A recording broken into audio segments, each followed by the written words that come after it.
भारतीय प्रजासत्ताक दिनाच्या संपूर्ण भारतवासियांना आणि विशेषतः महाराष्ट्रातील माझ्या बंधू भगिनींना खूप खूप शुभेच्छा।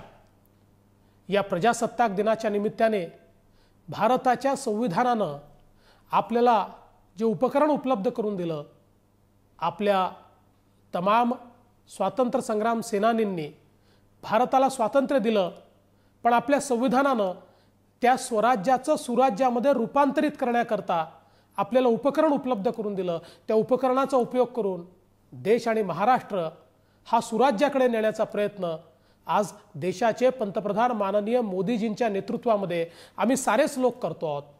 21व्या शतकामध्ये जगातला सर्वोत्तम देश हा भारत असेल आणि भारतामध्ये सर्वात पुढे महाराष्ट्र असेल, अशा प्रकारचा प्रयत्न आपण सगळे लोक मिळून करतो आहोत। आणि मला विश्वास आहे की या भारताच्या लोकशाहीमध्ये इतकी ताकद आहे, इतकी शक्ती आहे की या देशातल्या शेवटच्या माणसाला सामाजिक न्याय देत प्रत्येक व्यक्तीच्या जीवनामध्ये विकास त्या ठिकाणी घडवत निश्चितपणे हा देश आणि हे राज्य आपण सगळे लोक एकत्रितपणे पुढे नेऊ।